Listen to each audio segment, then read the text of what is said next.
Minsan ay nangarap ang bawat lalaki na maging isang martial master. Ang tagapagtanggol ng katarungan at katapatan na namumuhay bilang isang bayani at naglalakbay sa iba't ibang panig ng mundo.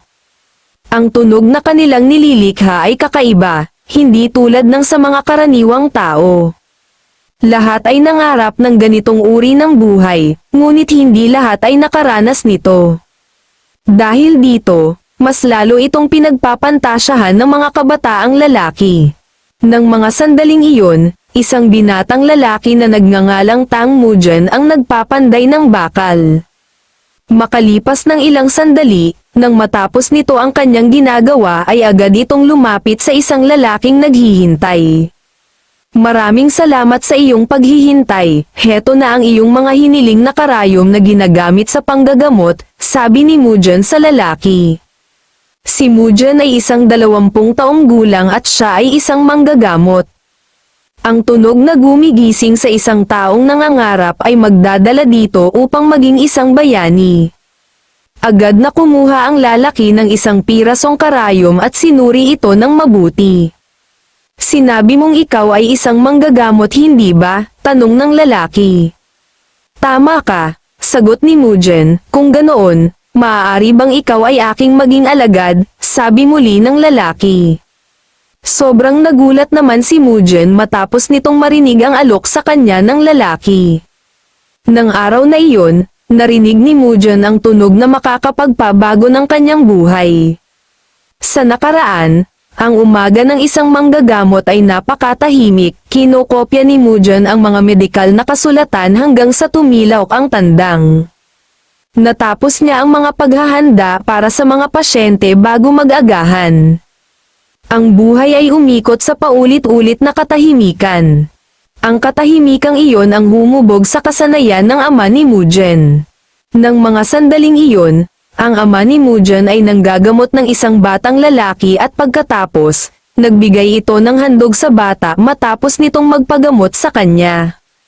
Naisip naman ni Mujen kung darating din kaya ang araw na maabot niya ang antas ng kanyang ama.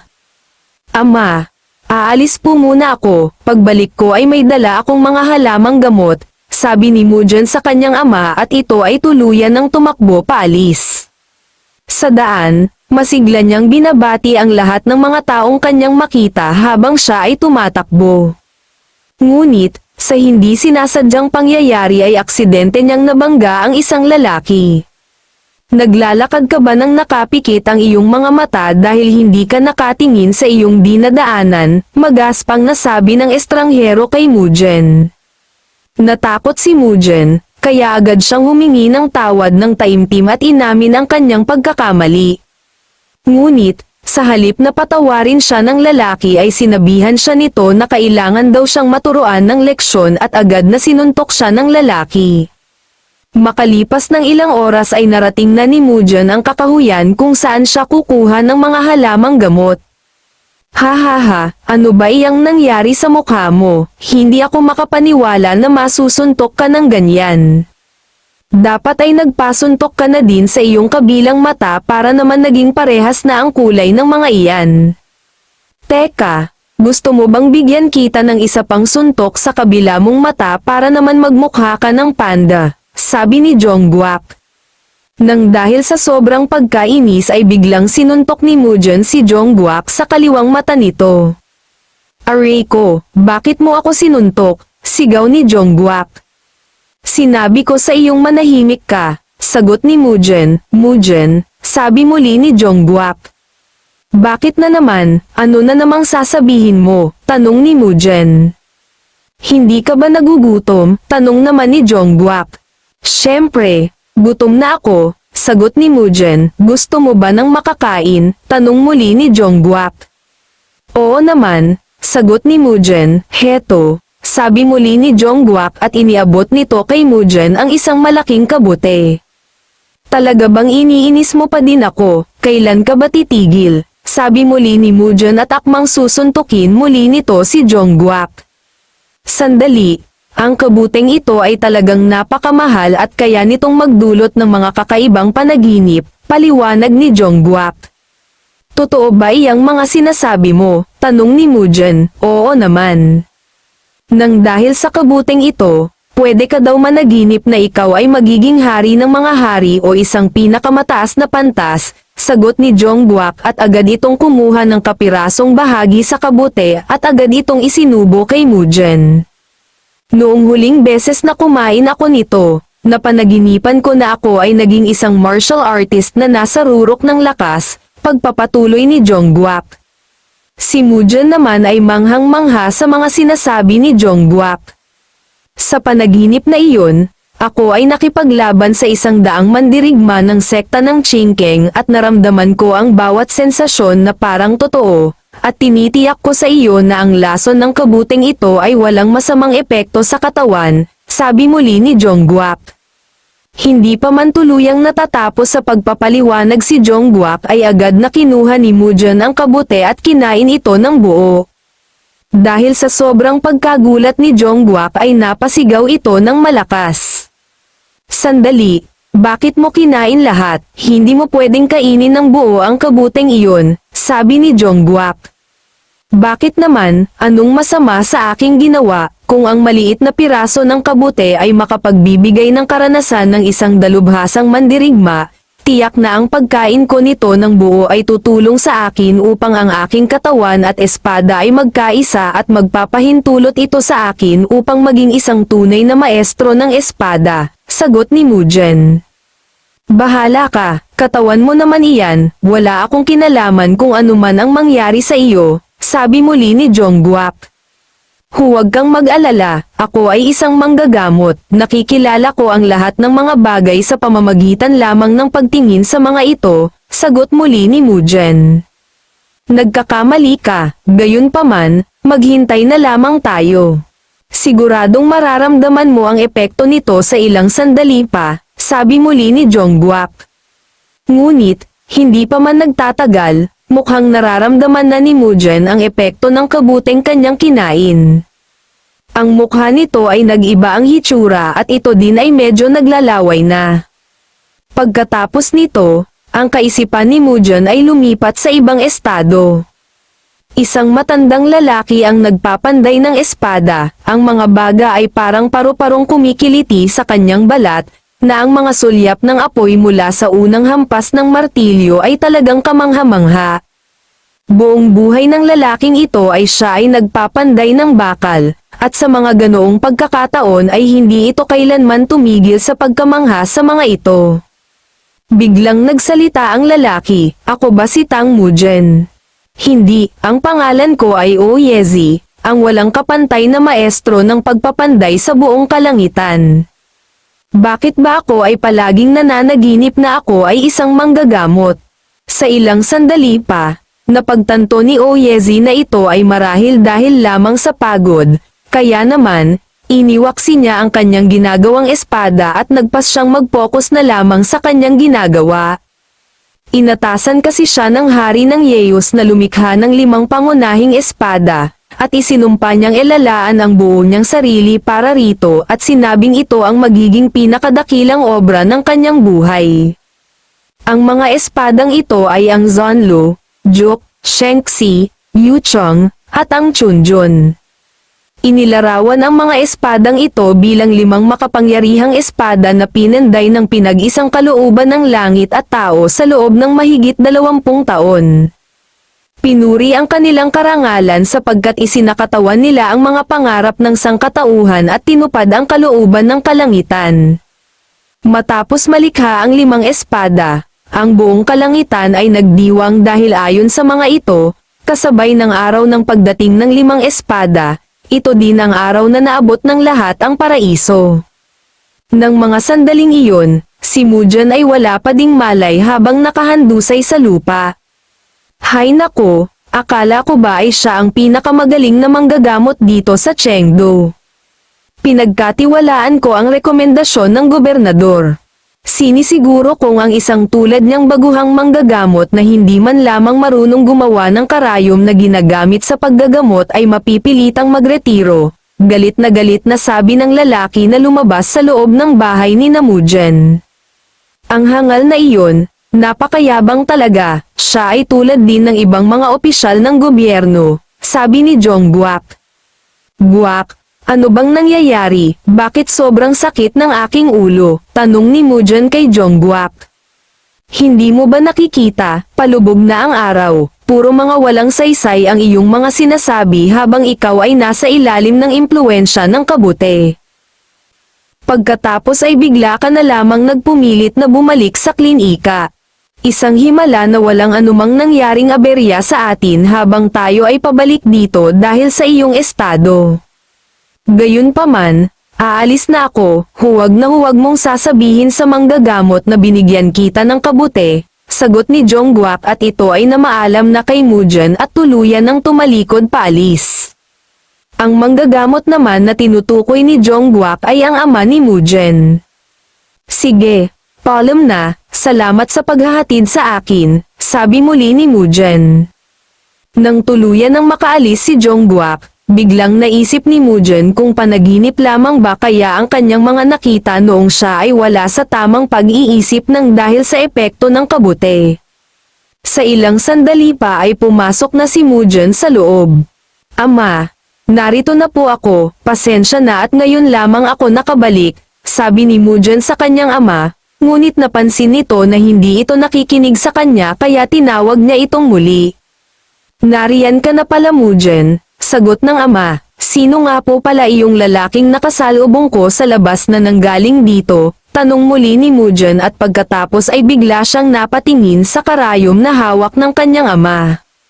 Nang mapansin niya ang mga karayom, biglang sumakit ng matindi ang kanyang ulo. Ang presyon na kanyang nararamdaman ay sobrang sakit, at sa gitna nito, nakaramdam siya ng kakaibang sensasyon. Sa pagitan ng mga alon naman ng sakit ay may di pamilyar na damdamin. Naisip ni Mujin kung ito bang kanyang nararamdaman ay pagkadismaya, ngunit, hindi naman niya maunawaan kung kanino o saan ito nakatuon.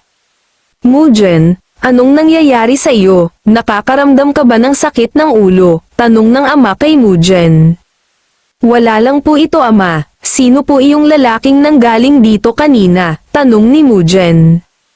Siya ang militar na nangangalaga sa gobernador, sinabi niya na ang aking mga ginawang karayom ay masakit gamitin. Pero, ang mga ginamit ko namang karayom dito ay mas makapal kesa doon sa mga nauna, sagot ng ama.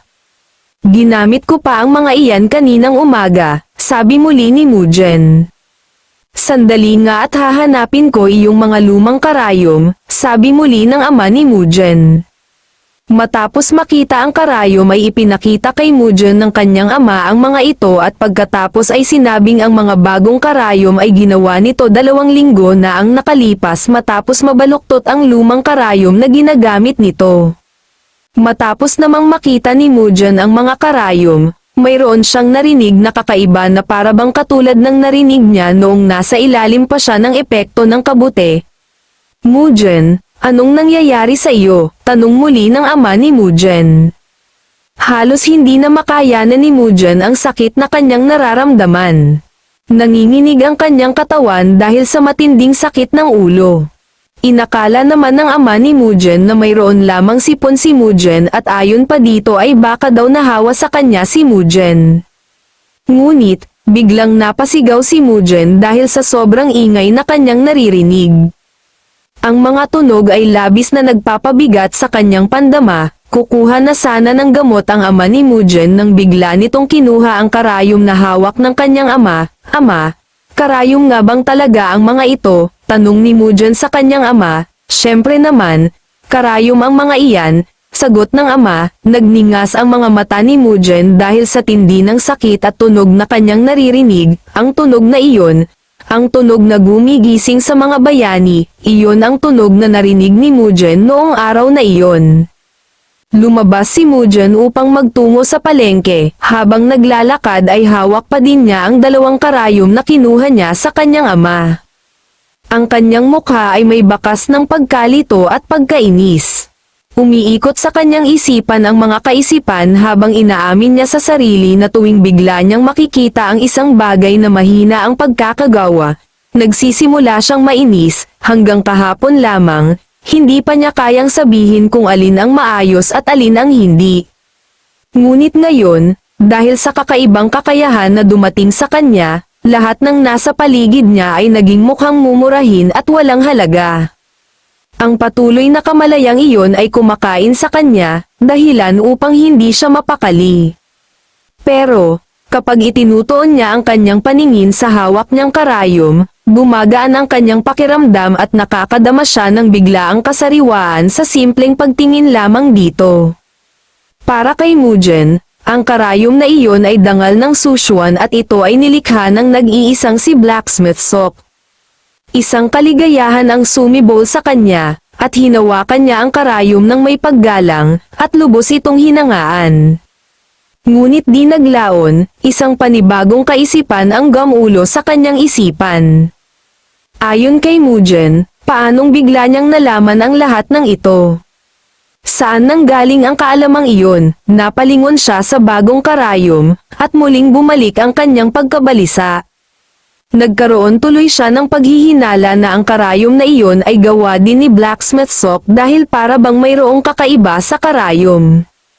Isang tahimik na pag-aalala ang nanatili sa kanyang kalooban habang iniisip niya kung ano nga ba ang pagkakaibang iyon. Nagtungo si Mugen sa isang tindahan ng espada, nagniningning sa liwanag ang talam ng mga nakahanay na espada. At nang dahil dito, naakit ang paningin ni Mugen sa iba't ibang hugis at pagkakayari ng mga ito. Nawala ang kaninang inis at ito ay napalitan ng pananabik. Masigla niyang hinangaan ang mga espada, at ang kanyang mga kamay ay kusang napunta sa isang partikular na espada. Nang hawakan ni Mugen ang espada ng malapitan, tila naglaho ang lahat ng inis na bumibigat sa kanya. Bigla siyang nakaramdam ng kapayapaan at pagkamangha, labis siyang humanga sa napakagandang pagkakagawa nito. Malinaw na ito rin ay obra ni Blacksmith Sok, sobrang namangha si Mugen sa mga banayad na pagbabago sa sining na ito. Kaya naman, halos pagtinginan na ng mga tao si Mugen nang dahil sa kanyang reaksyon habang hawak-hawak niya ang espada.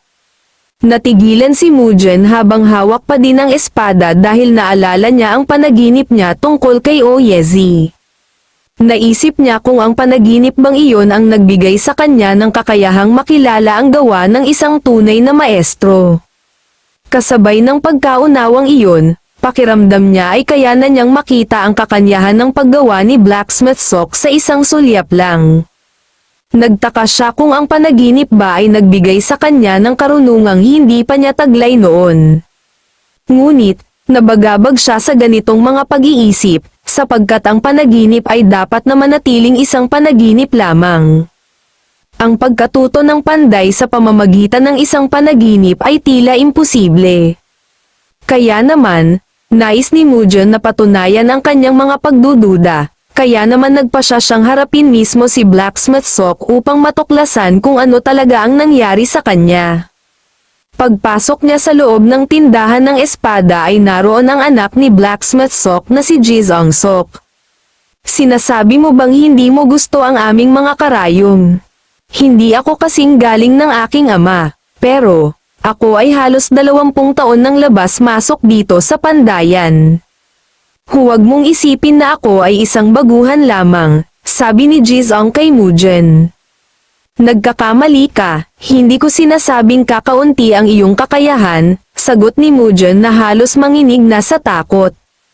Kung ganoon, nagretiro na pala si Blacksmith Sok. Ang ibig sabihin, iilan na lamang ang mga obra na naririto na gawa ni Blacksmith Sok at hindi imposibleng ang taong ito ang gumawa ng mga karayom, sabi ni Mugen sa kanyang isip. Alam kong mahirap mabuhay ng katulad ng sa aking ama. Ngunit ngayon, kahit na ang mga tao sa klinika ay minamaliit din ako. Hinahamon kita, gamit ang iyong matatalim na mata, bakit hindi mo subukang alamin sa lahat ng mga nandito kung alin ang tunay na gawa ng aking ama? Tingnan natin kung magagawa mo iyon, ipakita mo sa akin kung ano ang pagkakaiba ng aking gawa sa mga gawa ng aking ama, sabi muli ni Jizong. Hindi pa man tapos magsalita si Jizong ay nakuha nga agad-agad ni Mugen ang mga gawa ni Blacksmith Sok. Sobrang nagulat si Jizong dahil hindi nito inakala na magagawa agad ni Mujin na makuha ang mga gawa ng kanyang ama ng ganoon kabilis. Ganoon na daw ba kaya kalaki ang pagkakaiba ng kanyang gawa laban sa gawa ng kanyang ama para matukoy agad ni Mujin ang mga ito. Karamihan talaga ay hindi napapansin ang aking mga gawa nang dahil sa simple lamang ang mga disenyo nito. Kahanga-hanga ang iyong mga mata, sabi muli ni Jizong. Binabalak pa yata ng taong ito na ako ay kutsain kung nagkataon na ako ay nagkamali.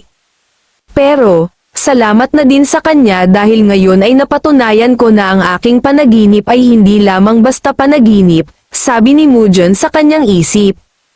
Noong una, inakala ko na ikaw ay isang mapiling mamimili lamang. Ngayon, naiintindihan ko na kung bakit hindi mo gusto ang karayom na aking ginawa. Kahit na ako ang humihiling sa iyo na hanapin ang gawain ng aking ama, nagawa mo pa ring makuha ang mga ito hanggang sa mga huling piraso. Nagawang lagpasan ng iyong mga mata ang aking mga mata. Kahit na magpanday ako ng wagas, pangkaraniwang bagay pa din ang aking magagawa. Kaya naman, isa lamang ang sagot sa lahat ng ito, ikaw ang gagawa ng para sa iyo, paliwanag ni Jizong at iniabot nito kay Mujin ang maso. Hindi agad nakapagsalita si Mujin dahil hindi niya malaman ang kanyang gagawin. Sobra-sobra ang kaba na kanyang nararamdaman, kung iniisip mo na imposible, ako na lamang ang muling gagawa ng mga karayom. Pero sa ngayon, subukan mo muna ito, sabi muli ni Jizong. Sige, gagawin ko, pagkatapos ng lahat, minsan lamang sa aking buhay ako makakakuha ng pagkakataon na kumilos bilang isang panday. Magsimula na tayo ngayon, seryosong sabi ni Mujin.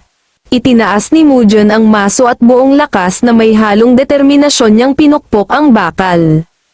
Bagaman kinakabahan, umasa siya sa kaalamang natutunan niya mula sa panaginip.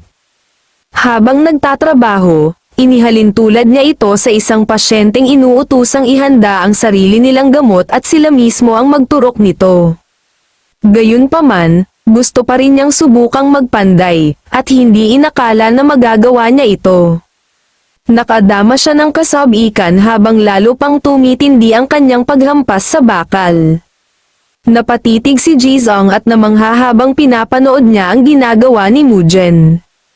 Inaasahan niyang matatawa siya sa mga gagawin ni Mujin, ngunit kabaligtaran ang nangyari. Perpekto ang bawat hampas ng maso, kumikilos si Mujin na para bang isang likas na panday, katulad ng ama ni Jizong, na ginugol ang buong buhay niya sa pandayan. Umiingay ang tunog ng bakal na parang malinaw na nota ng musika. Napaisip si Jizong dahil inakala niya na nasasaksihan niya ang muling pagkakatawang tao ni Oyezi. Ayon kay Jizong, ang ipinapakita ngayon ni Mujin ay hindi basta talento lamang, ito ay isang bagay na higit pa roon. Labis na pananabik ang nararamdaman ni Jizong habang tahimik na nanunood at umaasang makakakita pa ng higit pa sa ginagawa ni Mujin. Nais niyang makita ang paghahampas, pagpapalamig, pagpapatigas, pagpatalas, at maging ang paggawa ng hawakan at kaluban. Hinangad din niyang masaksihan ang buong sandatang unti-unting nabubuo sa isipan ni Mujin. Makalipas ang ilang sandali ay natapos na ni Mujin ang espadang kanyang ginawa at agad itong inihagis kay Jizong. Anong gagawin ko rito? Tanong ni Jizong. Tunawin mo iyan, sagot ni Mujin. Tutunawin ko ito, bakit ko gagawin iyon? Tanong muli ni Jizong. Medyo mainit na ang aking braso, oras na siguro para gumawa naman ako ng karayong ngayon, sagot ni Mujin. Kumikinang ang mga mata ni Jizong sa pananabik habang masusing nanunood sa ginagawa ni Mujin, bagamat ang matindi niyang titig ay bahagyang nagdulot ng kaba para kay Mujin. Gayunpaman, nagpatuloy si Mujin at itinoon ang kanyang isip sa kanyang ginagawa at maingat na hinuhubog ang karayom. Gamit ang karayom, ginamot ng ama ni Mujin ang isang matandang lalaki na agad na nakaramdam ng ginhawa. Talaga bang hindi masakit? Paano nangyaring hindi masakit ang tusok ng karayom, sabi naman ng isang matandang lalaki. Ngunit di nagtagal, ito naman ang ginamot ng ama ni Mujen at nakaramdam din ito ng labis na ginhawa. Ang bagong karayom ay nagbigay daan sa paggagamot upang maisagawa ito ng may pambihirang bisa.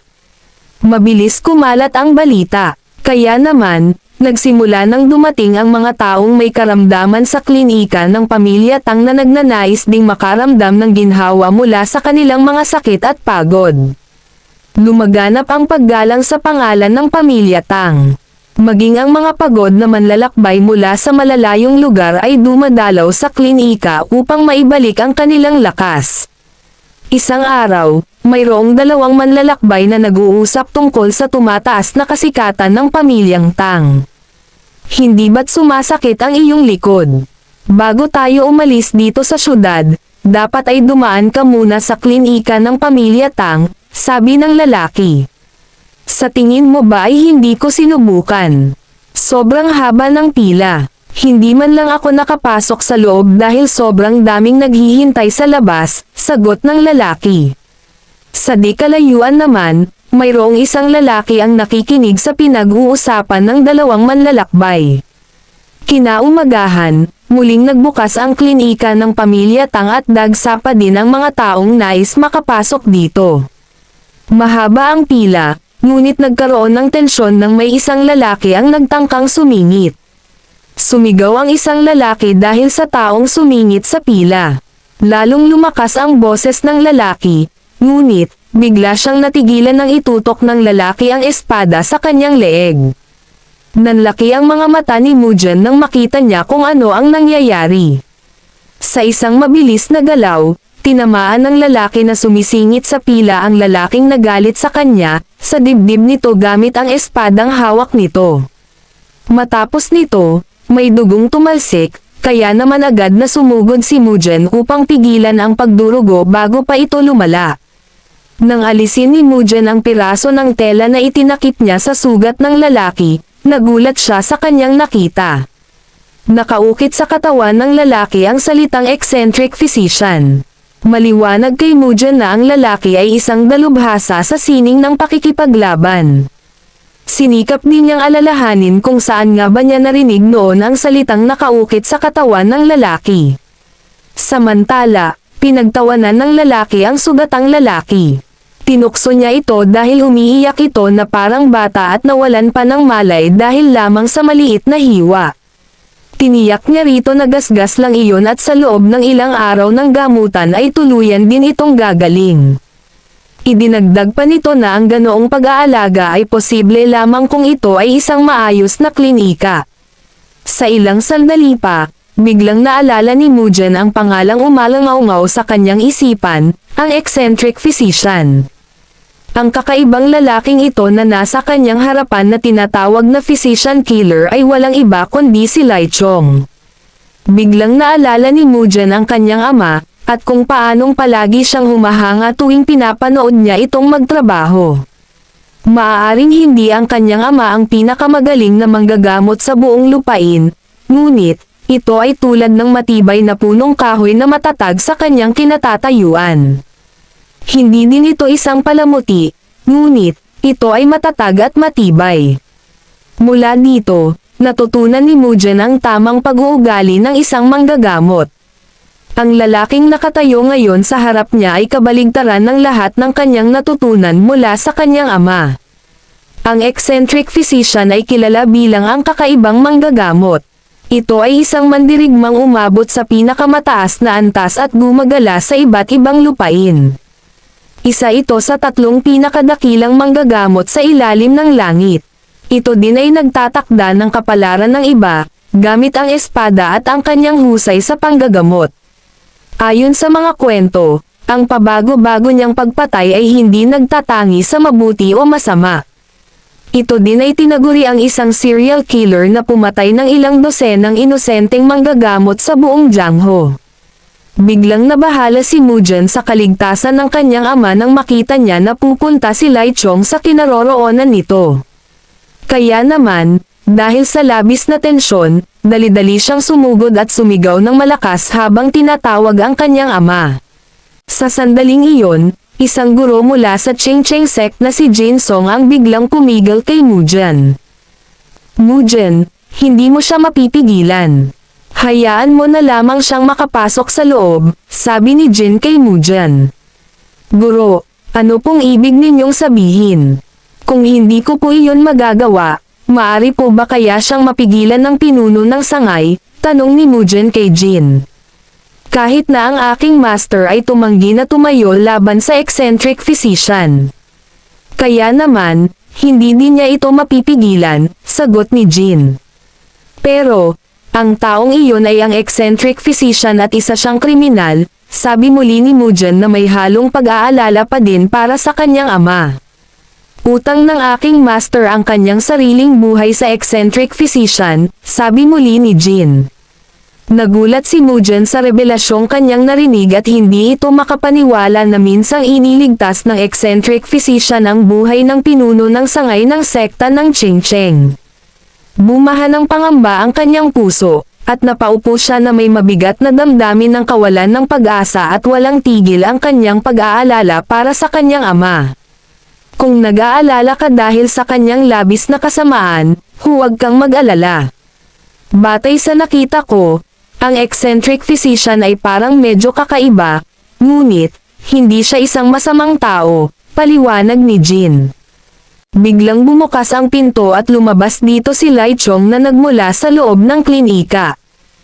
Nang makita ni Mujen na malinis at maayos ang kasuotan ni Lai Chong matapos nitong makipag-usap sa kanyang ama, nakahinga ito ng maluwag. Sa ilang sandali pa ay biglang lumapit si Lai Chong kay Mujen at hinawakan siya nito sa balikat at ito ay sobra niyang ikinagulat. Matapos kong marinig ang sinabi ng iyong ama, nalaman ko na mayroong isang bihasang panday na naririto lamang sa malapit. Alam mo ba kung nasaan ito? Tanong ni Lai Chong kay Mujen. Opo, sagot ni Mujen na medyo nanginginig dahil sa sobrang takot. Ayos, kung ganoon, dalhin mo ako sa kanya, sabi muli ni Lai Chong kay Mujen.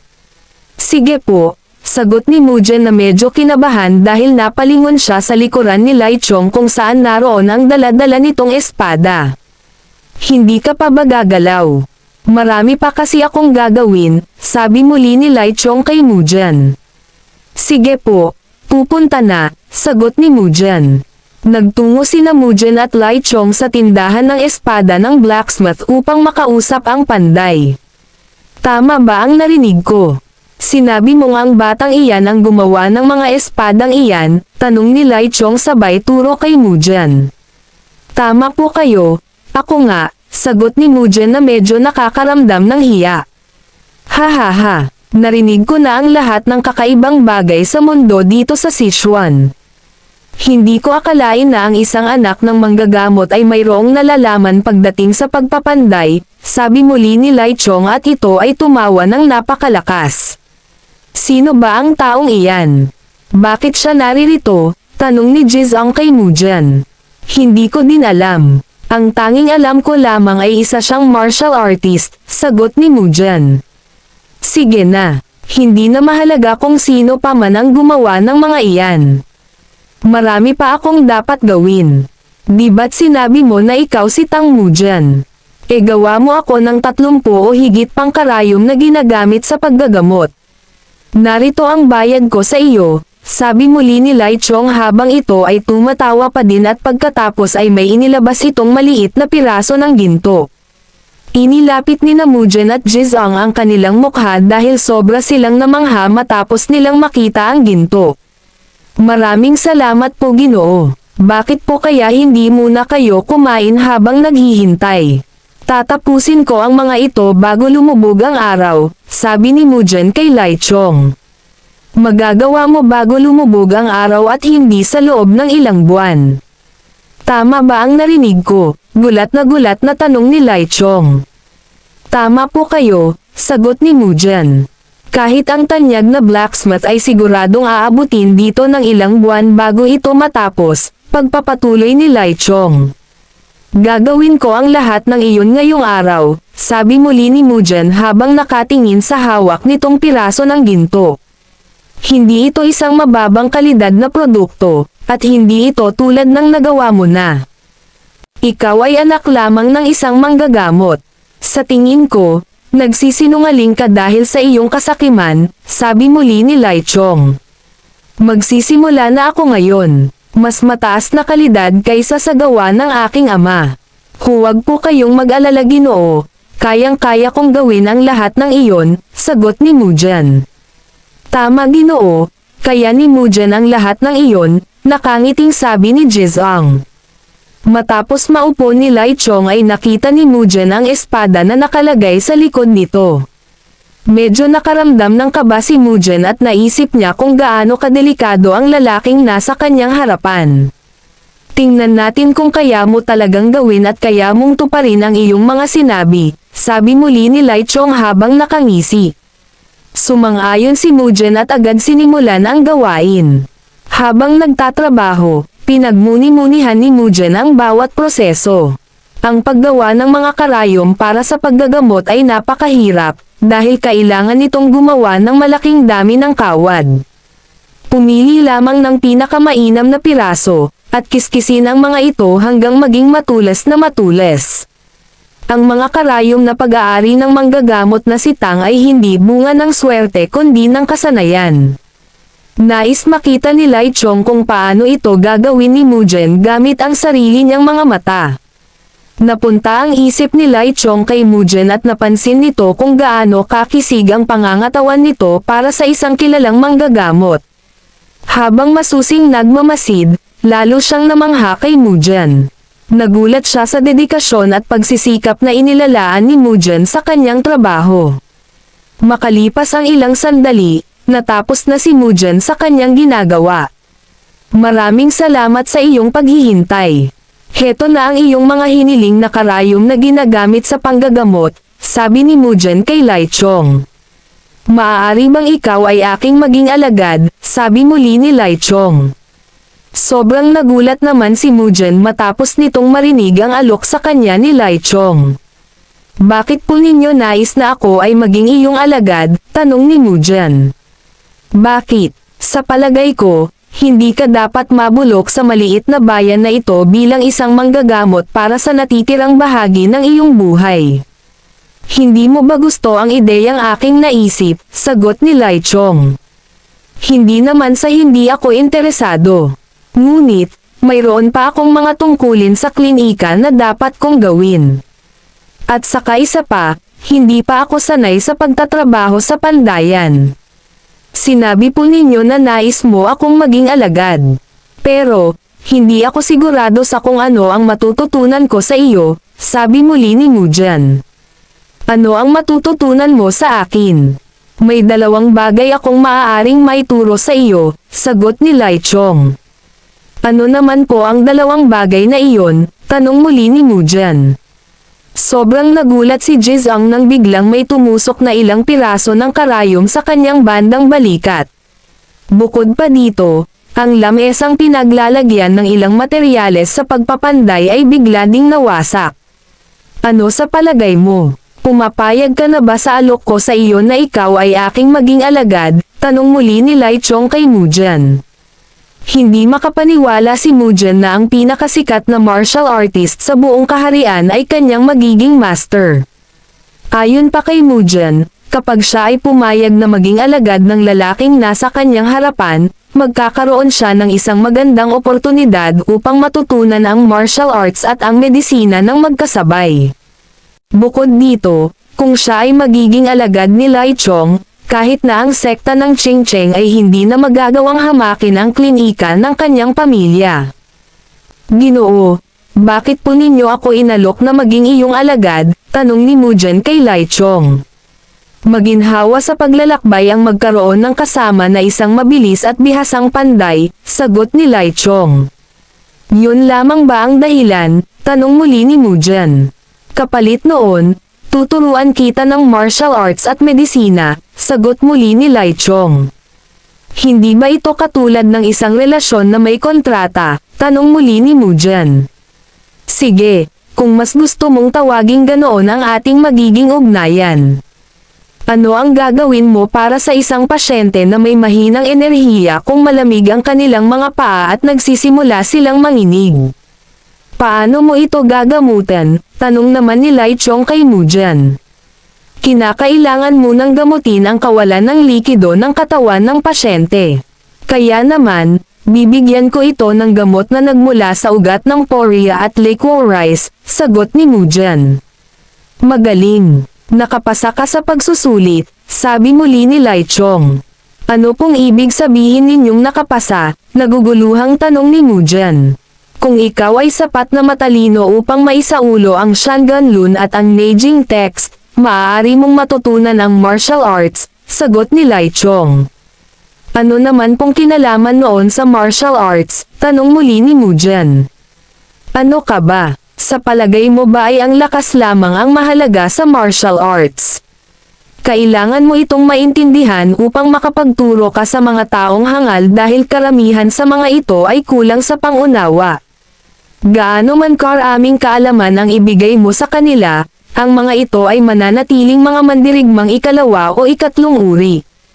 Ang ganoong mga hangal ay hindi kailanman mauunawaan ang kahusayan ng mga karayom na ginagamit sa panggagamot, paliwanag ni Lai Chong. Ginoo, sa palagay mo ba ay maaari akong maging isang unang uri ng martial artist? Tanong muli ni Mujan. Ang isang mag-aaral na hihigit sa kanyang master ay may higit na kaalaman sa mga kasanayan sa pagtuturo ng master, kaysa sa sariling talento ng mga mag-aaral. Naiintindihan mo ba? Sagot ni Lai Chong. Ang mga sinabi ni Lai Chong kay Mujan ay tumatak sa kanyang kaisipan at ito ang nagbigay sa kanya ng determinasyon. Umalis na si Lai Chong habang si Mujan naman ay umuwi na. Bumalik si Mujan sa bahay nang nag-uumapo ang kasiyahan sa kanyang dibdib. Paulit-ulit na tumatakbo sa kanyang isipan ang mga posibilidad at iniisip na maaabot na niya ang pinakamataas na antas, kaya naman, napasigaw siya sa tuwa at napatalon sa sobrang saya. Bigla namang lumitaw ang ama ni Mujan. Ama, patawad dahil ngayon lamang ako nakauwi, sabi ni Mujan sa kanyang ama. Hinawakan naman si Mujan ng kanyang ama sa balikat habang ito ay nanginginig ng dahil sa takot. Ama, ano pong nangyari sa inyo? Bakit po parang ikaw ay takot na takot? Nagtatakang tanong ni Mujan sa kanyang ama. Halos mamatay ako sa takot dahil nalaman ko na sumama ka daw sa eccentric physician na nagpunta dito kanina. Nang pumunta siya sa akin kanina, inakala ko na siya ay isang taong mausisa lamang. Ayos ka lang ba? Wala ba siyang ginawang masama sa iyo? Sagot ng ama ni Mujan na halos mangiyak-ngiyak na. Ayos lamang naman po ako. Hindi naman talaga siya mapanganib katulad ng mga nababalitaan natin, sagot ni Mujan. Tama ka. Tiniyak din sa akin ni Jin Song iyan kanina. Masaya ako dahil nakauwi ka dito ng ligtas at walang masamang nangyari. Gayunpaman, akala ko ay sinamahan mo siya kanina sa mga blacksmith. Bakit parang nagtagal kayo at anong ginawa ninyo doon? Tanong ng ama ni Mujan. Sa totoo lang po ama, nais niyang ako ay kanyang maging alagad. Mayroon pa akong isang araw para mag-isip kung ano ang aking magiging desisyon. Sa aking palagay, isa talaga siyang eccentric physician. Pero, hindi ko akalain na aalukan niya ako na maging kanyang alagad, sagot ni Mujan. Ang ama ni Mujan ay biglang nanahimik at halos hindi gumagalaw. Ama, bakit ka tumigil? Anong nangyayari sa iyo? Nag-aalalang tanong ni Mujan sa kanyang ama. Sa halip na sumagot, biglang tumakbo papasok sa loob ang ama ni Mujan at ito ay ikinagulat ni Mujan. Hindi pa man nagtatagal, agad na bumalik ang ama ni Mujan at ito ay may dala-dalang ilang piraso ng pilak at ibinigay niya ito kay Mujan. Para saan po ang mga piraso ng pilak na ito? Bakit po ninyo ito ibinigay sa akin? Nagtatakang tanong ni Mujan. Sumama ka sa kanya, sagot ng ama ni Mujan. Sasama po ako sa kanya. Pero bakit po? Paano ka? Medyo kinukulang tayo nitong mga nakaraang araw dito sa klinika. At saka isa pa, Isa siyang eccentric physician. Sigurado namang niloloko lamang ako ng taong iyon, sabi muli ni Mugen. Mugen, ayos lamang ako at ang klinika. Huwag mo akong alalahanin. Ito lamang ang pagkakataon para ikaw ay makaalis, seryosong sabi ng ama ni Mugen. Nang sandaling iyon, naalala ni Mugen ang kanyang ama. Palagi niyang naiisip na para itong isang matatag na punong nagbabantay sa kanilang bayan. Ngunit, dahil sa mga salitang iyon, may bago siyang napagtanto. Ang kanyang ama, noon pa man ay naging isang batang nagkukubli sa lilam ng isang puno.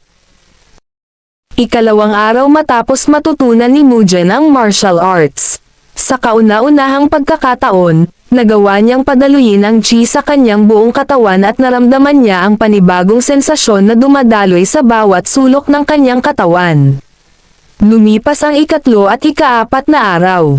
Bagamat mahina ang kanyang enerhiya, ang panloob na lakas ay unti-unting naiipon sa kanyang katawan. Unti-unti, napagtanto niyang higit pa ito sa simpleng pagunlad. Mas nararamdaman ngayon niya na mas lalo pa siyang lumakas. Habang nagpapahinga sa ilalim ng puno, biglang naalala ni Mugen ang sinabi ng kanyang ama na iyon na ang oras para siya ay umalis at lubos niya itong ipinagpapasalamat sa kanyang ama. Gusto mo na bang umuwi sa inyo? Tanong ni Lai Chong kay Mugen habang ito naman ay nasa itaas ng puno. Hindi po Ginoo. Sa aking palagay, simula pa kahapon, ang aking chi ay tumataas na, sagot ni Mugen. Ang lahat ng iyan ay nang dahil sa martial arts, sabi muli ni Lai Chong. Sa aking palagay ay mayroon nga akong talento katulad ng sinabi mo noon, sabi muli ni Mugen. Hindi na masama ang iyong ipinapakita ngayon. Ang bilis kung saan nakakakuha ka ng chi ay halos tumataas na, sagot ni Lai Chong. Pero, natutunan ko ding padaluyin ang chi sa aking buong katawan sa loob lamang ng 2 araw na karaniwang nagagawa ng ibang tao sa loob ng 10 araw. Sa aking palagay, nakatulong sa akin ang aking naging panaginip noon tungkol kay Oyezi, sabi muli ni Mugen. Agad namang inihagis ni Lai Chong kay Mugen ang isang espada. Para saan po ito Ginoo? Tanong ni Mugen. Kung ikaw ay talagang may kumpiyansa sa iyong sarili, tingnan natin kung paano ka gumamit ng espada. Kung magagawa mong magasgasan kahit man lang ang lelayan ng aking damit, bubuhatin kita sa likod ko, hanggang sa makaalis tayo sa probinsya ng Sichuan, sagot ni Lai Chong. Seryoso ka po ba sa mga sinasabi mo? Masyadong matalas ang espadang ito at kapag ginamit ko ito sa iyo, maaari kang mamatay. Pero, teka lang, kapag siguro ginamit ko ang aking mga natutunan sa loob ng 10 araw, magagawa ko iyon, sabi muli ni Mugen. Habang hindi nakaalerto si Lai Chong, nag-ipon ng lakas ng loob si Mugen at bigla itong tumalon pasulong upang umatake habang si Lai Chong ay nagkakamot ng tenga. Gamit lamang ang baston na gawa sa kahoy na hawak ni Lai Chong, madali niyang napigilan ang pag-atakeng ginawa ni Mugen. Sobrang nagulat naman si Mugen dahil hindi ito makapaniwala na wala man lamang naging gasgas ang baston na hawak ni Lai Chong matapos niya itong matamaan gamit naman ang hawak niyang espada. Biglang sumiklab ang isang napakalakas na aura mula sa katawan ni Lai Chong at ito ay naramdaman ni Mugen. Hindi lamang ito isang alon, kundi, ito ay isang dambuhalang agos na bumangga sa kanya. Tumilapon ng malakas palayo si Mugen at ito ay nakaramdam ng hirap sa kanyang paghinga. Malakas kang itinapon palayo. Ano ang pakiramdam ng makatanggap ng panloob na enerhiya sa unang pagkakataon? Tanong ni Lai Chong kay Mugen. Hindi ito patas. Ang ibig sabihin ba nito? Ang maaari lamang manalo ay ang taong maraming chi, sabi muli ni Mugen. Wala akong masyadong chi sa aking katawan, kaya naman, iniiwasan kong makipaglaban sa mga taong maraming chi, ngunit ang martial arts ay hindi ganoon kasimple. Bakit ba parang ikaw ay sobrang dismayado? Hindi ba't ikaw ay isang manggagamot? Mayroon ka bang hinanakit sa sinuman? Tanong ni Lai Chong kay Mugen. Sinabi mo na tutulungan mo akong matuto ng martial arts.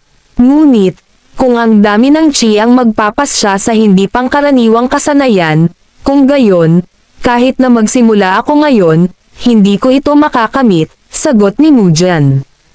Kahit na mahina ang iyong chi at hindi marangya ang iyong mga galaw, marami pang paraan para maging isang martial master. Pagkatapos mong maramdaman ang aking chi ngayon, sinubukan mong pilitin ang iyong sariling chi sa iyong espada at pagkatapos ay bigla ka na lamang susuko. Tama ba ako? Maganda naman iyang naisip mo. Pero ngayon, kailangan mong magpatuloy. Sumugod kang muli sa akin gamit ang espadang hawak mo at sa pagkakataong ito, hindi na ako gagamit ng chi, sabi muli ni Lai Chong kay Mujan. Matinding determinasyon ang nanaig kay Mujan at muli itong tumalon gamit ang kanyang buong lakas. Sa isang saglit, pakiramdam niya ay may kapangyarihan ang kanyang talam na hiwain ang kahoy na baston ni Lai Chong. Ngunit sa loob lamang ng ilang segundo, nagbago ang lahat. Naigupo ng nakahihigit na pamamaraan at presensya ni Lai Chong ang pag-atake ni Mujan at ito ay bumagsak sa lupa. Kahit pa hindi ako gumamit ng chi, maaari ka pa ding mamatay ng 3 beses. Ang bilis ng pag-iipon mo ng chi sa iyong katawan ay medyo bumibilis na.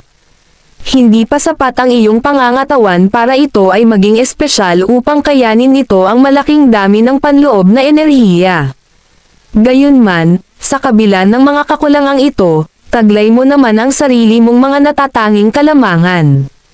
Matalas din ang iyong pandama pagdating sa chi, at ang iyong pagmamanipula ng puwersa ay mabilis at eksakto kahit na ang iyong mga kasanayan sa espada ay halos nasa 3 antas lamang. Ang iyong likas na pamamaraan ng paglalagay ng chi sa bawat hampas ng iyong espada ay malinaw na nagpapakita ng mga reaksyon ng isang martial artist na nasa 2 antas. Alam mo ba na kahit ang pag-alagala ng walang patutunguhan ay maaari ring maging isang landas? Kaya naman, ang iyong naging pagsasanay sa loob lamang ng 10 araw ay talagang napakahusay, paliwanag ni Lai Chong. Ibig sabihin, ako ay isa ng martial artist na nasa 2 antas. Ayos, ako talaga ay isang henyo, sabi naman ni Mujan. Hay nako. Hindi ko yata dapat sinabi sa kanya ang mga iyon, sabi naman ni Lai Chong. Nang mga sandaling iyon, biglang may narinig sina Lai Chong at Mujan na kaluskos na nagmula sa di kalayuan. Ano kaya ang naroon? Para itong isang mabangis na hayop, sabi ni Mujan. Hindi, masdan mo, 2 lamang ang paa. Isa iyang tao at hindi isang mabangis na hayop, sagot ni Lai Chong. Agad namang nilapitan ni Mujan at Lai Chong ang taong nasa di kalayuan upang mas makita kung sino ang taong ito. Ang lalaking ito ay si Hong Jusan, pinuno ng sangay ng nayon ng whale. Ang dahilan kung bakit nakilala agad ni Lai Chong si Hong Jusan ay dahil sa lubad na may 3 buhol na nakatali sa bewang nito. Ano kayang ginagawa ng pinuno ng sangay dito sa bundok? Tanong ni Lai Chong. Isa siyang pinuno ng sangay. Ibig sabihin, isa siyang martial artist, tanong naman ni Mujan na may halong pagkagulat. Anong ginagawa mo dito sa bundok? Tanong naman ni Lai Chong kay Hong Jusan. Mayroon kasi ngayong kumakalat na hindi pa nakikilalang sakit sa nayon. Sunod-sunod na ang pagkamatay sa aming nayon. Kaya naman, sinubukan kong makapunta sa kalapit na nayon upang mahanap ang aming manggagamot. Isang malaking swerte kung handa kayong tulungan ako, sagot ni Hong Jusan. Dahil sa hindi mo alam ang landas na iyong dapat tahakin, halos 1 araw at kalahati kang naglalakbay, tanong muli ni Lai Chong kay Hong Jusan. Dahil sa buong buhay ko, hindi ako kailanman umalis sa nayon ng whale, sagot ni Hong Jusan. Maswerte ka at hindi ka nagkaroon ng kumakalat na sakit, sabi naman ni Mujan. Tama ka. Ako at ang aking master ay talagang maswerte. 1 buwan na ang nakalipas, nagsimulang magkasakit ang mga taga-nayon. Sa una, napagkamalan itong karaniwang panahong ubo, ngunit di naglaon, higit sa kalahati ng mga taga-nayon ang naapektuhan at 20 katao na ang namatay. Bagamat marami ang tumakas upang makaiwas sa sakit, hindi ko naisip na umalis sa nayon at iwan ang mga tao dito. Kasama ang aking master, tinulungan namin ang mga nagkaroon ng sakit. Nanatili ako kasama ang aking master upang alagaan ang mga may sakit kasama ang manggagamot ng nayon. Ngunit nang maubos ang gamot, nangako ang manggagamot na kukuha siya ng mga halamang singaw mula sa bundok at hiniling niya na alagaan muna namin ang mga may sakit hanggang sa siya'y makabalik. Kahit lumampas na ang itinakdang araw ng kanyang pagbabalik, hindi pa rin ito bumabalik. Marahil ito ay naantala dahil sa hirap ng paghahanap ng mga halamang gamot. Maraming salamat, nang dahil sa inyo, nakita ko ang daan pabalik ng nayon, sabi muli ni Hong Jusan. Di nagtagal, nasilayan na nila ang nayon. Sa nayon ng whale, sinalubong sila ng tagapagbantay na si Hong Gian at dinala sila sa loob ng isang bahay kung saan nakahiga ang isang may sakit na bata. Maingat na sinuri ni Mujan ang kalagayan ng bata. Sa isang mabilis na paghipo sa pulso, napansin niya ang matinding pagpapawis, malagkit na balat, at isang mahina ngunit mabilis na tibok ng puso. Mainit na mainit ang mga tenga ng bata habang nananatiling malamig ang kanyang mga kamay, na nagpapakita na ang init ay umaakyat patungo sa ulo nito. Ipinaliwanag ng magulang ng bata na ito ay nagsuka at dumaing ng pagkahilo at pananakit ng ulo. Agad na sinuri ni Mujan ang mga sintomas na nararanasan ng bata. Mamasamasang lagnat, mabilis na pulso, naipong init na tila umuusok, iritabilidad, at pagsusuka. Ito ay isang kondisyong uri ng epidemya. Ano sa palagay mo ang kanyang sakit at ano kaya ang gamot dito? Tanong ni Lai Chong kay Mujan. Bagamat kahawig ito ng lason ng apoy na dulot ng init ng tag-init, wala itong katangi-tanging maasim na amoy. Kapag hindi ito nagamot, maaaring umakyat sa kanyang ulo ang init at magdulot ng pagkabulag o maging ng kapansanan sa pag-iisip. Angkop na gumamit ng karayom para sa kanyang paa, noo, kilay, at sa tuktok ng kanyang ulo. Para naman sa gamot, angkop na gumamit ng Ophiopogan, Trichosanthus, Platycodon, at mga damong fritillaris, sagot ni Mujan. Magaling! Nabasa mo talaga ng mabuti ang Neijing text. Kung ganoon, simulan mo na ngayon ang panggagamot, sabi muli ni Lai Chong kay Mujan. Kahit kinakabahan, inihanda pa din ni Mujan ang kanyang mga gagamiting karayom. Ang paa ng bata ang kanyang uunahing tusukan ng mga karayom, at habang ginagawa niya ito, naiisip niya kung talaga nga bang kaya niyang gamutin ang bata kahit na ito pa lamang ang unang beses na gagawin niya ito. Bago pa man maitusok ni Mujan ang karayom sa paa ng bata, ginamit ni Lai Chong ang sarili niyang chi upang gabayan si Mujan ng tamang pagsisimula. Sa tingin mo ba, ang pag-aaral kung paano gamitin ang chi ay para lamang sa martial arts? Bilang manggagamot, ang iyong matalas na pakiramdam sa chi ay isang malaking tulong para sa iyo, sabi muli ni Lai Chong. Sa tulong ng chi na ginamit ni Lai Chong, malinaw na nakikita ni Mujan ang loob ng katawan ng bata, na para bang sumisilip siya sa isang malinaw na batis na puno ng maliliit na bato. Natukoy din niya ang isang masamang enerhiyang naglalagablab at namumuo sa loob ng katawan ng bata na tinatawag na Deadly Chi. Nakikita mo rin ba ang Deadly Chi? Tanong muli ni Lai Chong.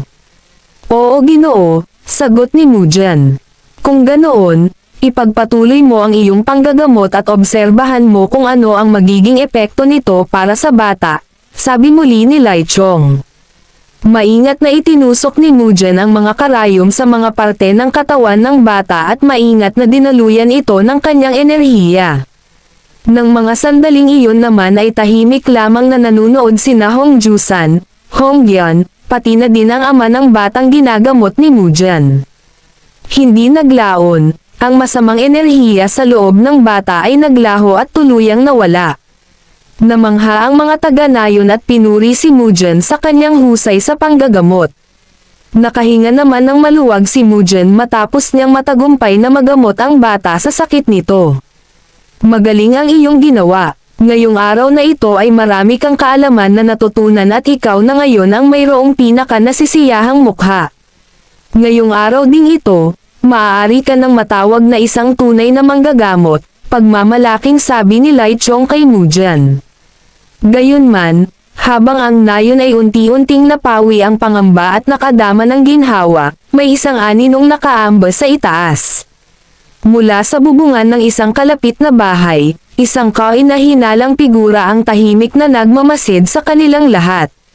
Matapos ng paggagamot, sina Mujen at Lai Chong ay sinamahan ng ama ng bata upang magtungo sa bahay na kanilang tutuluyan upang makapagpahinga. Nang kumalat ang sakit, ginamit ni Dr. Yam ang sarili niyang ipon para gamutin ang mga tao. Ang mga halamang gamot lang daw mula sa malayong lupain ang tanging paraan. Kaya naman, ginamit niya ang lahat ng kanyang pera upang ipalit sa mga gamot. Hindi naglaon, lahat ng tao sa nayon ay pinagsama-sama ang kanilang pera at ibinigay ito sa kanya upang ipagpalit din ng mga halamang gamot. Nang dahil sa ang mga nagpapalit ng mga halamang gamot ay hindi palaging pumupunta sa mga maliliit na nayon gaya ng aming nayon, nagpunta siya sa bundok upang maghanap ng mga halamang gamot habang hindi pa dumadating ang mga nagpapalit. Sa totoo lamang, hindi ko gusto si Hong Jusan, wala kasi siyang ginawa kundi magpagala-gala lamang maghapon. Pero, kung hindi dahil sa kanya, hindi kayo makakarating dito sa aming nayon at hindi magagamot ang aking anak. Ang paggaling ng aking anak ay talagang nagpagaan ng loob ko. Narito na tayo. Maaari kayong magpahinga dito. Walang kagamitan sa loob pero kahit ganoon, sana ay maging komportable kayo rito, sabi ng ama ng bata kina Mujen at Lai Chong. Maraming salamat po Ginoo, sagot ni Mujen. Matapos may hatid sa lugar ay agad ding umalis ang ama ng bata habang sina Mujen at Lai Chong naman ay pumasok na sa loob para makapagpahinga. Matapos pumasok sa loob ng bahay, napansin ni Lai Chong ang isang manika na nakalapag sa sahig, kaya naman, pinulot niya ito at ipinatong sa ibabaw ng lamesa. Siya ay isang magaling na manggagamot, hindi ba, sabi ni Mujen. Si Dr. Yam ba ang tinutukoy mo? Parang ganon na nga, makikita din natin siya sa mga darating na araw, sagot ni Lai Chong. Hindi ko alam kung bakit kumakalat ang ganoong sakit sa isang nayon na puno ng mababait na tao. Tingnan mo ito Ginoo, napakaraming pagkain at mga regalo, sabi muli ni Mujen na sobrang namangha sa kanyang mga nakita. Kumain ka lang ng kaunti at ibalik mo sa kanila ang matitira bago tayo umalis. Hindi na tayo dapat sumali sa kanilang mga pasanin, sabi ni Lai Chong. Sige Ginoo, naiintindihan ko. Ano kaya sa palagay mo? Anong klaseng sakit kaya ang kumakalat ngayon dito sa nayon? Tanong ni Mujen kay Lai Chong. Bagamat may mga sakit na kahawig nito, may kakaiba sa sakit na ito na tila hindi pamilyar. Maaaring ito ay isang sakit na hindi ko pa nararanasan sa buong buhay ko, sagot ni Lai Chong. Talaga ba? May mga sakit na kahit na ang tatlong pinakadakilang manggagamot ay hindi ito alam, tanong muli ni Mujen. Siyempre hindi. Mas maraming bagay ang hindi ko alam kumpara sa mga ginagawa ko. Sa tuwing natututo ako ng isang bagay, 5 pang bagay na wala akong ideya ang dumarating, sagot ni Lai Chong. Akala ko, alam mo ang lahat ng sakit sa buong mundo, sabi muli ni Mujen. Siyempre hindi, kung alam ko ang bawat sakit, hindi na sana ako maglalakbay sa mga lupain, sagot ni Lai Chong. Ano po ang ibig mong sabihin Ginoo? Mayroon bang partikular na sakit ang nais mong pagalingin? Tanong muli ni Mujen. Sakit na gusto kong pagalingin.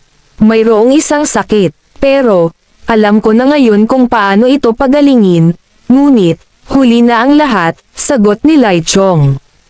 Huli na ang lahat. Ano pong ibig mong sabihin na huli na? Hindi kita maintindihan Ginoo. Tanong muli ni Mujen. Bago pa man sumagot si Lai Chong, Napatingin si Mujan sa may bintana dahil mayroon siyang narinig na umiiyak na nagmumula sa labas. At nang dahil dito, biglang nakaramdam si Mujan ng bigat sa kanyang dibdib. Nang mapagtanto niyang walang saysay ang gamot kung wala silang kaalaman sa sakit. Kung malalaman lamang daw sana nila kaagad kung anong uri ng sakit ang kumakalat sa nayon, makakagawa sana sila ng paraan para magamot ito. Ang aking asawa at ang aking anak na babae ay namatay dahil sa isang sakit. Ang aking asawa at ang aking anak ay nagkaroon ng matinding lagnat. May mga pulang batik ang lumitaw sa kanilang buong katawan. Tumawag ako ng manggagamot. Kahit na ang pinakamagaling na manggagamot sa buong nayon ay tinawag ko na din para magamot sila. Pero, wala kahit isa sa kanila ang nakakaalam kung ano ang gamot sa kanilang sakit. Habang humahanap ako ng iba pang manggagamot na makakatulong sa kanila, ang aking asawa at anak ay namatay. Nangyari iyon, 3 araw matapos silang magkasakit, sagot ni Lai Chong. Kung ganoon, nakikiramay ako. Ipagdadasal ko na maging mapayapa sila sa kabilang buhay, sabi ni Mujan. Ipagdadasal. Hindi naman ganoon kalungkot ang nangyari. Sa palagay ko, maaari kang matawa kapag narinig mo ang mga nangyayari pagkatapos ng pangyayaring iyon. Ako ay medyo nahirapan matapos nilang mawala. Iniwan ko ang aking tahanan na para bang may nagtutulak sa akin na gawin iyon. Pagkatapos ng 10 araw, nakarating ako sa isang maliit na nayon. Inabot ako ng ganoong katagal dahil naglakbay ako na para bang isang pulubi na dapat sana ay mararating ko ang nayong iyon sa loob lamang ng 1 araw. Ang nayon na iyon ay mayroong sariling manggagamot. Malinaw pa din sa aking kaisipan ang itsura ng manggagamot na iyon. Ang manggagamot ay parang daga, na para bang isang taong hindi mo mapagkakatiwalaan. Hindi ko alam kung bakit, pero nagawa kong sabihin sa kanya ang mga sintomas na naranasan ng aking asawa at ng aking anak. At alam mo ba kung ano ang sinabi niya sa akin? Sinabi niyang bigyan ko siya ng 5 barya. Sinabi pa niya na kung nainom lamang sana ng aking asawa at anak ang mga gamot, hindi na sana nagkaroon ng problema. Nagamot sana sila kaagad. Nang mga sandaling iyon, tanging 1 dosenang mga pilak lamang ang laman ng aking bulsa at hindi mga barya. Sa ganoong kalaking pera, nabayaran ko na ang kasal ng aking anak ng ilang beses. Ang dahilan kung bakit namatay ang aking asawa at anak ay hindi dahil kulang ako sa pera. Namatay siguro sila dahil hindi magaling ang manggagamot na aking nakuha o kaya naman ay dahil sa mga gamot na naibigay sa kanila. Hindi. Ito ay dahil hindi alam ng ibang mga manggagamot kung ano ang alam ng manggagamot na nakausap ko. Nakarinig ka na ba ng ganitong nakakatawang kwento? Iyon ang dahilan kung bakit ako ay naging isang manggagamot. Ito ay upang tipunin ang lahat ng kaalamang medikal sa buong mundo sa isang lugar. Makalipas ang 30 taon, hindi ko na matandaan ang itsura ng aking asawa at anak, paliwanag ni Lai Chong at ito ay tumawa ng napakalakas. Nabigla si Mujan, sapagkat sa tawa ni Lai Chong ay naramdaman niya ang isang dalamhating parang panaghoy sa isang libing. Kinaumagahan, naghanda si Mujan upang magsiyasat sa nayon.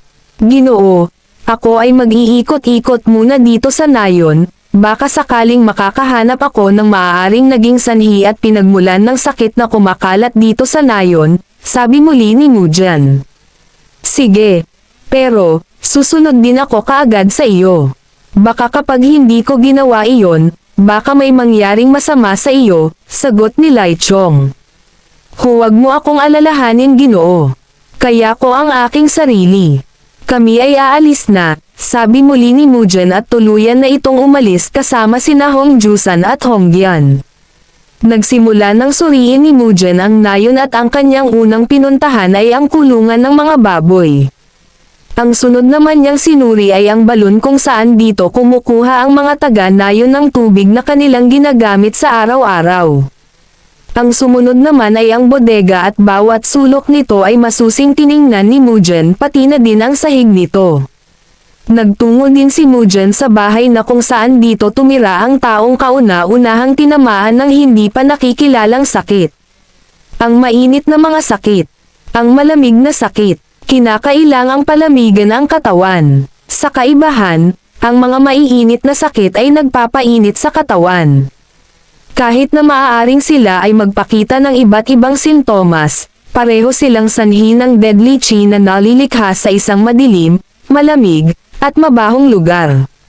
Sa kabila nito, wala siyang maramdamang ganoong enerhiya sa mga kulungan ng baboy, sa mga balon, sa bodega, pati na din sa bahay ng taong unang nagkaroon ng sakit. Ayon kay Mujan, ang mga sakit ay karaniwang kumakalat palabas mula sa simula. Para lamang malinaw, unang nagkasakit ang lalaking iyon at pagkatapos, ang mga kapitbahay niya ang sunod na nagkasakit. Tama ba? Tanong ni Mujan kina Hongjusan at Hongyan. Ganoon na nga ang nangyari. Ang mga tao sa kanlurang bahagi ng nayon ang unang nagkasakit. Ang mga nasa kanluran ay mas mabilis na nagkasakit kaysa sa mga nasa silangan, at ang mga bata ay mas madaling kapitan ng sakit, sagot ni Hongjusan. Mayroon bang pagkakaiba sa pagitan ng kanluran at silangang bahagi ng nayon? Siguradong may dahilan kung bakit dito ito nagsimula, tanong muli ni Mujan. Narinig ko na ang silangan ay may mas maraming yang, habang ang kanluran ay mas umaasa sa yin, sagot ni Hongjusan. Sa aking palagay ay hindi iyon ang dahilan. Galing kami sa kanluran, pero wala naman kaming nakitang salot sa daan. Maayos ang lahat ng nakita namin. At saka isa pa, bakit mas mabilis magkasakit ang mga bata? Ang ginagawa lamang naman ng mga bata ay ang pakikipaglaro sa isa't isa, sabi muli ni Mujan. Kung ganoon, ang mga bata ay madalas na naglalaro sa batis patungo sa kanluran, sagot ni Hongjusan. Bigla namang naisip ni Mujan na ang maaaring naging dahilan ay ang tubig. Pero ayon sa kanya, mayroong isang balon sa silangan, ngunit, ang tubig naman doon ay mainam at napakalinis. Ginoo, ang balon ba sa silangan ay laging tuyo? Tanong muli ni Mujan. Hindi naman, nangyayari lamang iyon sa ilang sandali sa panahon ng tagtuyot, sagot ni Hongyan. Kung ganoon, may kaugnayan ba ang simula ng salot sa pagsisimula ng sakit? Tanong muli ni Mujan. Oo, sa aking palagay, nagsimulang magkaroon ng sakit ang mga taga-nayon noong matuyong ito, sagot muli ni Hongyan. Siguro dahil lahat ay gumamit ng tubig mula sa batis dahil sa pagkatuyo ng balon sa silangan. Makatuwiran talaga na ang unang nagkasakit ay ang mga taga-kanlurang nayon at mga bata dahil sila ang mas lantad sa batis, sabi muli ni Mujan na may halong pagkagulat. Hindi nagtagal, pumunta si Mujan kasama sina Hongjusan at Hongyan sa sapa. Habang tinitingnan ang tubig, napansin niyang ito naman ay mukhang malinis at hindi maputik at walang masamang amoy. Ngunit lahat ng ebidensya ay doon pa rin tumuturo. Ang tanging paraan lamang upang makasiguro ay subukan ito. Sumalok siya ng kaunting tubig sa kanyang kamay at ito ay kanyang ininom. Maingat niya itong dinama hanggang sa may maramdaman siyang kakaiba. Anong ginagawa niya? Mayroon bang manggagamot na nagmumuni-muni? Tanong ni Hongjusan. Hayaan na lang natin na gawin niya ang kanyang tungkulin, sagot ni Hongyan. Ang kakaibang naramdaman ni Mujan ay damaloy sa loob ng kanyang katawan at ito ay ang deadly chi na katulad ng pumasok sa loob ng katawan ng batang nagkaroon ng sakit. Alam ko na ang pinagmulan ng lahat ng ito. Naroon ito sa burol. Puntahan natin ang burol, sabi ni Mujan sabay turo sa burol. Si Mujan, kasama pa din ang dalawang taga-nayon ay umakyat patungo sa burol. Dinaanan nila ang mabatong mga landas, at tinawid ang mahabang sapa. Habang sila ay patuloy sa paglalakad patungo sa burol, bigla silang may naamoy na kakaiba. Sandali lang. Naaamoy din ba ninyo ang naaamoy ko? Tanong ni Mujan. Naaamoy ko din iyon. Habang tayo ay naglalakad, mas lalong tumatapang ang amoy nito, sagot ni Hongjusan. Habang sila ay lumalayo, mas lalong lumalakas ang amoy, hanggang sa isang nakakabagabag na aura ang bumalat sa mga burol. Ang mga puno na nakatayo roon ay patay na at wala ng buhay. Napaisip naman si Mugen kung ano kaya ang kakilakilabot na bagay ang nasa unahan na nagdulot ng ganitong pagkawasak. Sa pagpapatuloy nila, nagsimulang lumambat ang lupa sa ilalim ng kanilang mga paa at unti-unting bumaon dito ang kanilang mga paa. Anong kakaibang bagay kaya ang narito sa lugar na ito? Seryosong sabi ni Mugen. Hinukay ni Mugen ang lupa kung saan sila nakaamoy ng kakaiba at kung saan din bumaon ang kanilang mga paa. Matapos maghukay ay tumambad sa kanila ang mga napakaraming putol-putol na katawan at buto ng mga patay na hayop. Napagtanto niya na hindi tulad ng storeroom, ang lugar na ito ay hitik sa dalisay na kamatayan. Isang baho na nagpapalaganap ng higit pang kamatayan sa buong lupain. Hindi niya maiwasang magtaka kung sino ang may kagagawan nito at kung bakit nagawa ang ganitong kalupitan. Hukayin pa natin sila at isa-isang alisin dito para mailayo natin sila dito sa batis, sabi ni Mugen. Master, tingnan mo ito, parang may kakaiba dito, sabi ni Hong Jusan. Mayroong pumutol nito at ibinaon iyan dito sa lugar na ito, sagot ni Hongyan. Habang pinagmamasdan ito, naisip ni Mugen na kahit ang maikling pagkakalantad sa ganitong nakahahawang lason ay maaaring magdulot ng di mabilang na mga salot, hindi tulad ng mga makamandag na halaman o mineral na kaagad na pumapatay. Ang gumawa nito ay isang taong lubos na nakakaunawa sa mabagal ngunit nakamamatay na likas ng isang nakahahawang lason. Ayon kay Mugen, ang taong gumawa nito ay may iisang layunin. Ito ay ang ganap na pagpuksa. Ang kaisipang iyon ay yumanig kay Mugen hanggang sa kaibuturan ng kanyang pagkatao, at ang kanyang katawan ay nagsimulang manginig ng hindi mapigilan. Nagkaroon ng maraming patay na hayop at halaman malapit sa lugar kung saan inilalagay ng mga taga-nayon ang kanilang mga halamang gamot. Ngunit kahit paman ganoon, ang mga pinagnilayan nila nito ang mayroong likas na katangian. Ang amoy ng pagkabulok ay may dalang banayad na halimuyak na minsang nagustuhan ni Mugen. Isa itong samyo ng kamatayan na may bakas pa rin ng buhay. Isang halimuyak na naging pag-asa ng isang tao upang mabuhay.